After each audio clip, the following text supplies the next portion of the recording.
Juin 2026, il y a quelques semaines. Ford, un des plus gros constructeurs automobiles du monde, rappelle en urgence 350 ingénieurs, dont certains qu'ils avaient poussés dehors quelques mois plus tôt pour les remplacer par de l'intelligence artificielle. Entre les deux, il s'est passé quelque chose qui a coûté 1 milliard de dollars. Et ce quelque chose explique pourquoi toutes les prédictions sur la fin du travail se plantent. Depuis un siècle, sans exception. À la fin de cette vidéo, je vous donne un test. Une seule question à vous poser sur votre propre métier pour savoir de quel côté vous êtes. Mais d'abord, l'histoire de Ford. Parce que l'erreur qu'ils ont faite, votre patron est peut-être en train de faire la même en ce moment. Ce qu'il faut comprendre, c'est que Ford avait suivi le plan que tout le monde annonce partout. L'IA analyse les cahiers des charges. L'IA surveille la qualité des centaines de caméras intelligentes sur les chaînes de montage. Les ingénieurs expérimentés, plus vraiment nécessaires. Sauf que le rappel de véhicules ont explosé. 1 milliard de dollars pour la seule année 2026, le record de toute l'industrie automobile. Le vice-président de l'ingénierie a fini par le reconnaître publiquement. Ils avaient cru qu'il suffisait de brancher l'IA sur leurs documents techniques pour obtenir une bonne qualité. Mais ici, ce qui manquait ne se trouvait dans aucun document. Et gardez cette phrase en tête, tout le reste de la vidéo tient dedans. Parce que Ford n'a rien inventé. Cette erreur a un pédigré. En 1930, John Maynard Keynes, l'économiste le plus influent de son époque, prédit que grâce aux machines, ses petits-enfants travailleront 15 heures par semaine. J'ai relu son texte en préparant cette vidéo. Il tient en quelques pages. Et l'échéance qu'il vise, c'est en gros maintenant. En 2013, deux chercheurs d'Oxford calculent que 47% des emplois américains sont automatisables sous 10 à 20 ans. Nous sommes encore une fois dans la fenêtre. Le chômage mondial vient de toucher son plus bas niveau depuis 1991. En 2016, Geoffrey Hinton, un des pères de l'IA moderne, déclare qu'il faut arrêter de former des radiologues. 10 ans plus tard, les hôpitaux s'arrachent les radiologues. Un siècle de prédiction, zéro réussite. Le hasard ne fait pas ça. Une erreur qui se répète aussi parfaitement, c'est qu'elle a une cause, et on l'a trouvée. Je suis docteur en sciences cognitives et je travaille tous les jours, que ce soit de la formation ou des conférences sur l'IA, donc c'est exactement cette analyse qui nous intéresse. Réussir à sortir de la technique de l'IA pure et comprendre tout ce qui se passe autour.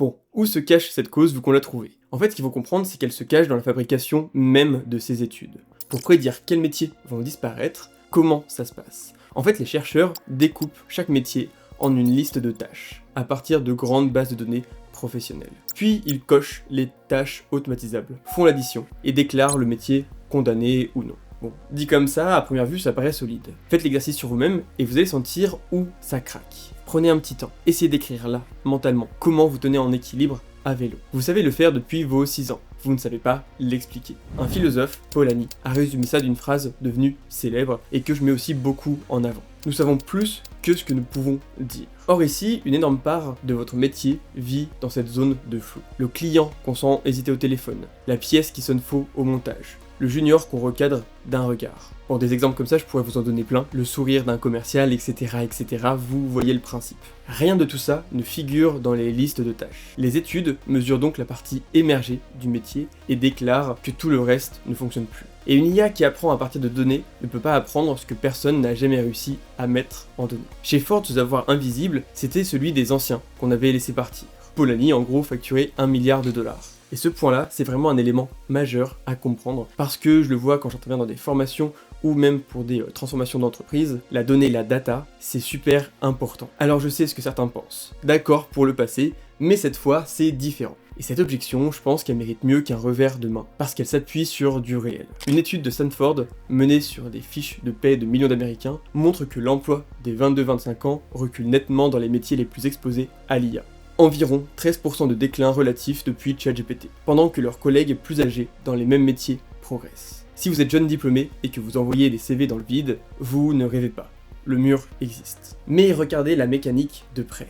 Ce qui recule chez les juniors, c'est la partie du travail qui s'écrit, les synthèses, la recherche d'infos, le savoir, etc., etc.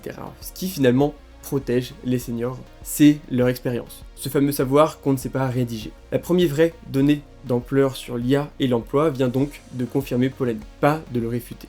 Un détail encore et il change tout. Le recul des juniors vient d'un gel des embauches, pas de licenciement. Aucune loi de la nature là-dedans. Les dirigeants ont décidé, dans des bureaux, de parier qu'ils n'auraient plus besoin de former de débutants. C'est une vision très court-termiste. Parce que d'où sortiront leurs experts dans 10 ans s'ils arrêtent d'en fabriquer aujourd'hui? Ce pari court-termiste a toutes les chances de finir comme celui de Ford. il me reste une question qui me travaille vraiment. Si ces prédictions sont fausses depuis un siècle, pourquoi on continue d'en produire? Là-dessus, demandez-vous à qui elles profitent. Une prédiction de fin du travail, ce sont des titres de presse garantis, des rapports de cabinets de conseil qui se vendent très cher. Et surtout, un climat où geler les salaires et presser les équipes devient raisonnable, puisque de toute façon, l'IA arrive. Des chercheurs qui ont épluché ces études parlent carrément de prophéties autoréalisatrices. Dans une grande enquête récente auprès de dirigeants, la plupart des licenciements attribués à l'IA ont été décidés en anticipation de ces effets. La machine n'avait encore remplacé personne. Le récit disait qu'elle allait le faire. Et ça suffisait. Alors à quoi sert une prédiction fausse depuis un siècle? Ça sert à installer une ambiance. Et une ambiance, ça se fabrique. Le plus savoureux, c'est la fin de l'histoire. En 2026, les prophètes eux-mêmes ont rétropédalé. Le patron d'OpenAI admet que l'industrie a vu juste sur la technique et faux sur l'économie. Celui d'Anthropic jure qu'il n'a jamais voulu jouer les prophètes de malheur ici. Quant au patron de Ford, qui prédisait à l'été 2025 que l'IA remplacerait la moitié des cols blancs, il réembauchait ses propres ingénieurs un an plus tard.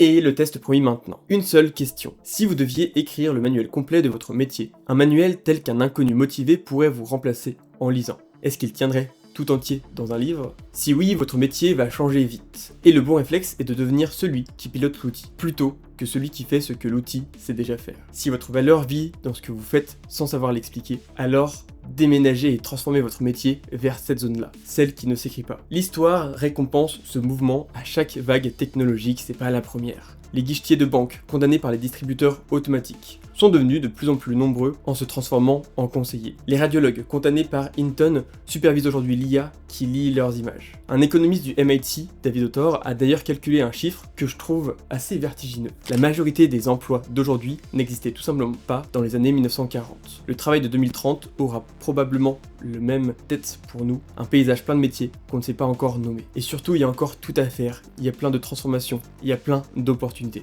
Cette question du manuel, on me la pose sous plein de formes différentes dans les différentes formations et aussi beaucoup les conférences. Souvent, à la pause, à voix basse, ou dans les questions de fin. Pas des questions techniques. Est-ce que je dois m'inquiéter? Alors je me le suis appliqué à moi-même ce test. Formateur et conférencier principalement, face à des IA qui expliquent de mieux en mieux. Et je suis tombé sur un truc un peu gênant. La moitié de mon manuel s'écrit. Mais l'autre moitié, ce qui se passe dans une salle quand un groupe décroche, les différents angles, la vision spécifique que j'ai, à l'heure où l'IA peut produire 15 visions différentes. Et ça, je sais toujours pas les rédiger. Et du coup, devinez vers où je déménage. Je vous laisse avec un dernier détail qui me hante depuis que je prépare cette vidéo. Keynes ne s'est pas trompé. Sur la productivité, il avait vu juste. On produit aujourd'hui en 15 heures ce que ses contemporains produisaient en une semaine. Nous avons simplement fait un autre choix que celui qu'il imaginait. Plus de biens, plus de services, des métiers entiers qu'il n'aurait pas su nommer, plutôt que des semaines de 15 heures. Si l'IA tient ses promesses, le même choix va se représenter à notre génération pour la première fois depuis un siècle. Et vous, si les machines vous rendaient vraiment 20 heures par semaine, vous en feriez quoi?